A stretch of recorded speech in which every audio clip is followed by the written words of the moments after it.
Next we take illustration 37. Again it's IIT problem, IIT 2003. इसमें देखो, again I read the question statement for you. For a student to qualify he requires to pass 2 out of 3 exams. ठीक है, at least 2 basically. The probability that he will pass the first exam is P. If he fails in one of the exams, then the probability of him passing in the next exam is P by 2. Otherwise it remains the same. मतलब अगर वो एक बार fail हो जाता है जैसे एक paper में, तो वो जो नेक्स्ट सक्सीडिंग पेपर होगा, जैसे मान लो आपके 3 पेपर हैं, फिजिक्स, केमिस्ट्री, मैथ्स. अगर आप फिजिक्स में एक बार फेल हो गए, ठीक है, तो नेक्स्ट टाइम जो प्रोबेबिलिटी है पास होने की वो P नहीं रहती, वो क्या हो जाती है, रिड्यूस बाय P by 2.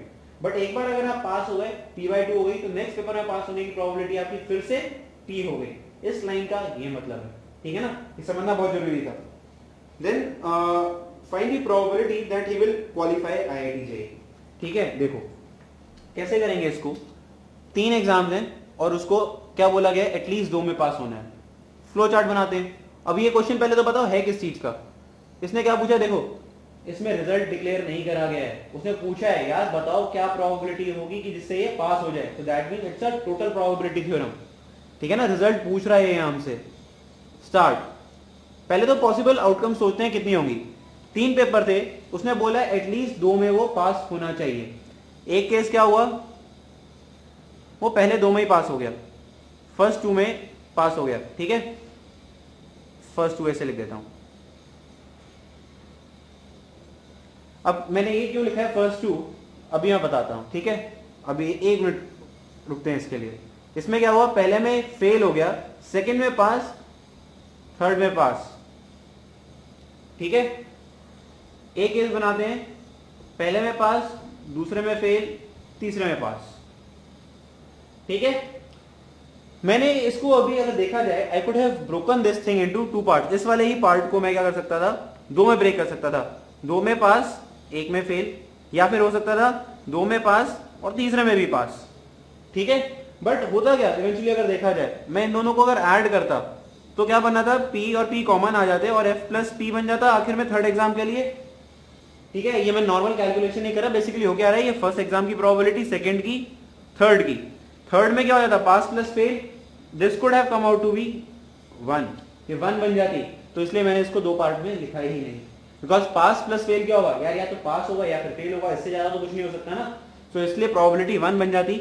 इसलिए लास्ट वाला जो है इज इररिलेवेंट, कुछ भी हो सकता है. ठीक है, यही ट्रिकी पार्ट था इस क्वेश्चन का. ठीक है, now next what we have to do is, इसमें से इनकी probabilities, and the result would be that उसको पास होना ही है. ठीक है, देखो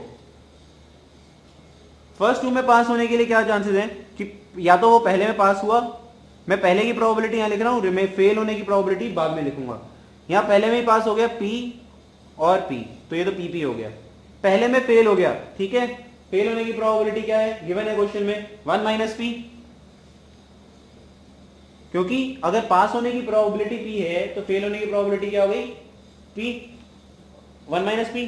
अब वो फेल हो गया, क्वेश्चन में गिवन है, नेक्स्ट टाइम अगर वो पास होता है तो क्या होता है उसका केस, वो कितनी प्रोबेबिलिटी से पास होता है, P by 2 से.